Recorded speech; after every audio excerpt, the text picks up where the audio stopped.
She knew spilling this coffee would get her fired, but she had no idea it was the only thing that could stop the company's collapse and expose the man at the very top.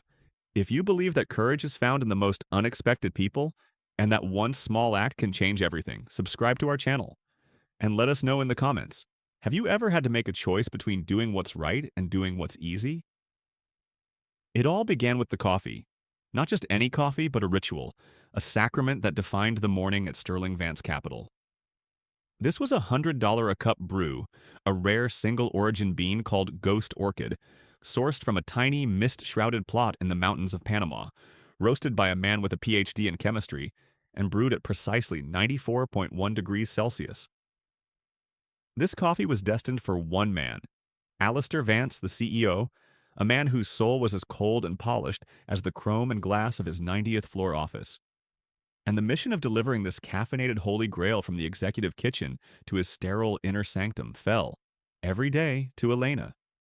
She was 34 years old and she was a cleaner, a ghost in a gray uniform whose job was to be invisible, to erase all traces of the existence of the titans who dwelled on this glass and steel Olympus.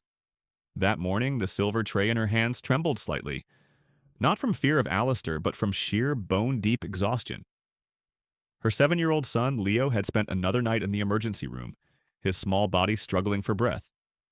His asthma was severe, and the doctors had prescribed a new experimental treatment. The cost, $5,000 for the initial dose. A sum that to the inhabitants of this building was a bar tab, but for Elena it was an insurmountable wall separating her son from a full, easy breath. She entered Alistair's office. It resembled a modern art installation. White minimalism, panoramic windows overlooking a city that looked like a circuit board, and a vast desk carved from a single slab of petrified wood, ancient and cold. Alistair himself sat with his back to her, a tense, dark silhouette against the morning sky. He was on a conference call, his voice a blade of ice, devoid of emotion. Liquidate their assets, all of them. I don't care about their sob stories. This is a business of numbers, not feelings. If they can't meet the margin, they cease to exist. Elena froze, her own heart clenching at the casual cruelty of his words. She approached the desk, trying to move silently, a shadow gliding across the polished concrete floor. She placed the porcelain cup on a special induction coaster that kept it at the perfect temperature. And in that moment, she overheard something that made her blood run cold. It was a fragment of a conversation from the hallway just outside the open office door. Two junior executives, their voices hushed but sharp with panic. The final numbers are wrong. The projection for the Omnicorp merger is off by at least 20%. It's a catastrophic miscalculation.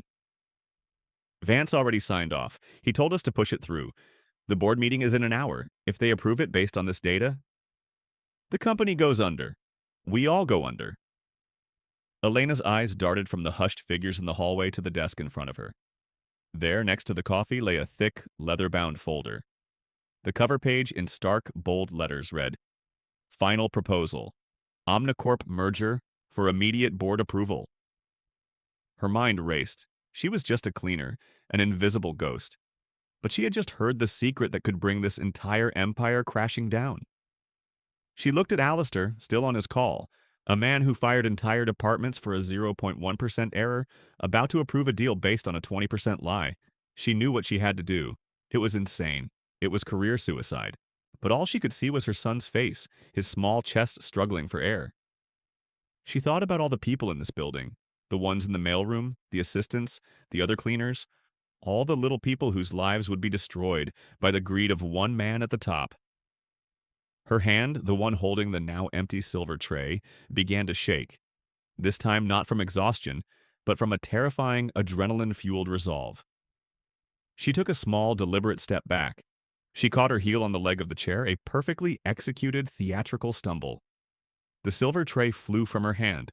The world seemed to move in slow motion as the tray spun through the air and with a deafening final crash landed squarely on the desk. The coffee cup, the $100 volcano's tear, launched into the air like a porcelain rocket and shattered on the petrified wood, erupting in a wave of scalding, dark liquid that completely engulfed the Omnicorp merger proposal. Alistair Vance spun around in his chair, his face a mask of pure, murderous fury. The silence that followed the crash was absolute, broken only by the slow, deliberate drip of coffee from the edge of the desk onto the pristine white rug.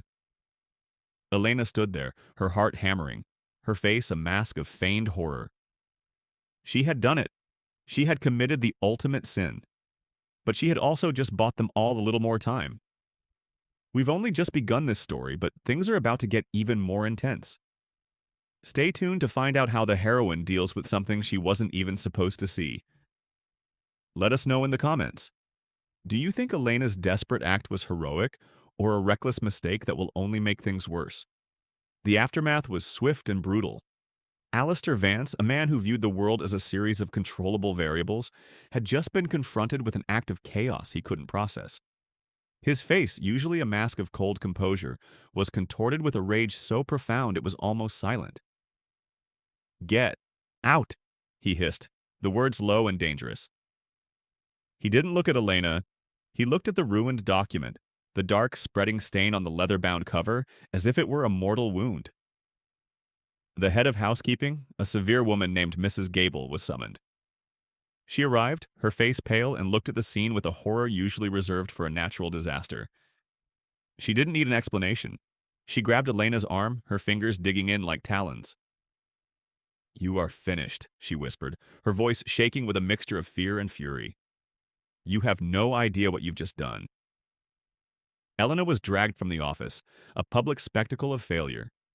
The junior executives who had been whispering in the hallway watched her go, their faces a mixture of pity and a terrible, dawning understanding. They knew this was no accident, but they would never, ever say a word. The humiliation was systematic. Elena was not fired immediately. That would have been too merciful. Instead, she was reassigned. Her new domain was the sub-basement, a damp, windowless labyrinth of pipes and storage rooms. Her new job was to scrub the concrete floors, a solitary, back-breaking task designed to break her spirit. She was no longer a ghost on Olympus.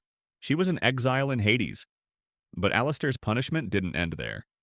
He was a man who believed in total annihilation. He had security compile a negligence report on the incident, estimating the damages, the cost of the rare coffee, the custom leather binding, the emergency reprinting of the documents, at an absurd $5,000.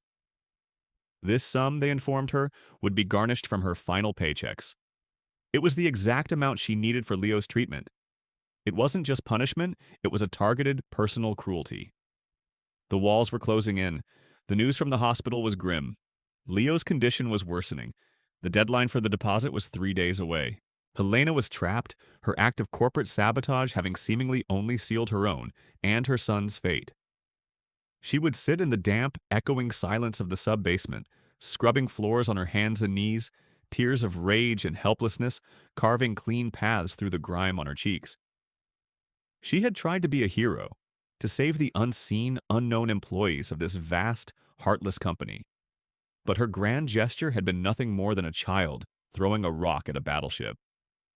The merger was still on. The corrupted documents had been reprinted. The board meeting was rescheduled for the end of the week. She hadn't stopped anything. She had only destroyed herself. One evening, as she was leaving the building through the service exit, a figure emerged from the shadows of the alley. It was one of the junior executives, a young, nervous man named Ben. He couldn't meet her eyes. I know what you did," he stammered, shoving a folded piece of paper into her hand. "And I know why. Vance is running this company into the ground. He's a liar." He glanced around nervously. "This is a copy of the original projection report, the real one, before Vance altered the numbers. It's probably not enough. It's your word against his, but it's the truth." He turned and hurried away before she could even thank him. Elena unfolded the paper under the dim alley light. It was a single sheet filled with charts and numbers, a language she didn't understand. But at the bottom, there was a signature. The signature of the firm's chief financial officer, a man who had been abruptly retired 2 months ago. This was her proof, her single flimsy shield against the dragon. The question was, what could a cleaner from the sub-basement possibly do with it? It's all coming to a head. What happens now is not just unexpected. It could change lives if you watch until the end. If you believe in the power of one person's courage to expose a system of lies, make sure you subscribe. The day of the rescheduled board meeting arrived. It was a gray, oppressive morning that mirrored the state of Elena's soul. She had the document, the truth, folded in her pocket, but she was locked in the sub-basement, a prisoner in a concrete tomb. Her moment of inspiration came from the most unlikely of sources: a schematic of the building's ventilation system, tacked to the wall in a dusty maintenance closet. She was just a cleaner, but a cleaner knows a building's secrets. She knows its hidden pathways, its forgotten arteries. She saw a route, a small, dirty, impossible path from the sub-basement to the executive floors. What followed was a desperate, claustrophobic journey. She pried open a ventilation grate and hoisted herself into the dark, narrow shaft.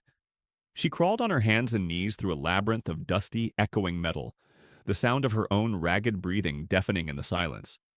She was guided only by the faint hum of the building's machinery and the schematic she had memorized. It was a journey through the building's mechanical guts, a ghost in the machine fighting her way back to the top. She emerged, covered in grime and sweat, through a grate in a small, forgotten storage closet on the 90th floor, right next to the main boardroom. She could hear the muffled sound of Alistair Vance's voice, smooth and confident, as he presented the fraudulent merger to the board. She took a deep breath. This was it. She straightened her dirty uniform, wiped her face with the back of her hand, and walked out of the closet. She strode past the stunned executive assistants, past the security guard who was too shocked to react, and pushed open the massive oak doors to the boardroom. 21 of the most powerful people in the city stared at her, in complete, stunned silence. Alistair Vance, standing at the head of the long, polished table, stopped mid-sentence. His face, for a split second, registered pure, unadulterated shock. Then it hardened into a mask of cold fury. "What is the meaning of this?" he hissed. "Security!" But Elena was already walking toward him. She didn't say a word. She simply walked to the head of the table and placed the single, folded, slightly grimy sheet of paper on the polished wood in front of the chairman of the board. "That," she said, her voice clear and steady, ringing with an authority that no one in that room had ever heard from her, "is the truth." The chairman, a shrewd older man named Mr. Davenport, picked up the paper.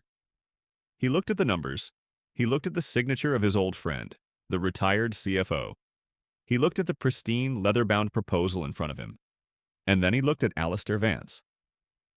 The silence in the room was no longer the silence of power. It was the silence of a lie being exposed to the light. Vance's face went white.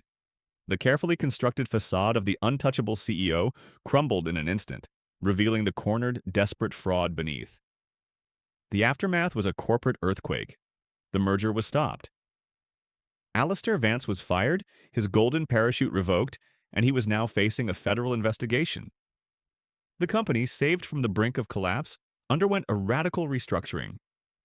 A month later, Elena sat not in the sub-basement, but in a bright corner office on the 88th floor. Mr. Davenport had not only reinstated her, but had created a new position for her: head of the new Corporate Oversight Committee. Her job, he had explained, was to be the company's conscience, to be the person who saw the details everyone else missed. In her hand, she held a check from the company's whistleblower reward program. It was for $50,000. That afternoon, she sat by Leo's hospital bed. He was sleeping peacefully, recovering from the surgery that had saved his future. She looked out the window at the gleaming glass tower of Sterling Vance Capital, no longer a symbol of oppression, but a testament to the fact that sometimes the most powerful person in the room isn't the one at the head of the table. Sometimes it's the ghost who knows where all the secrets are hidden. She had known she shouldn't spill the coffee, but in doing so, she hadn't just saved a company. She had saved her son, and she had found her own voice. If this story of courage, sacrifice, and the ultimate triumph of truth moved you, share it. And subscribe for more stories that prove that one person, armed with the truth, can indeed change the world.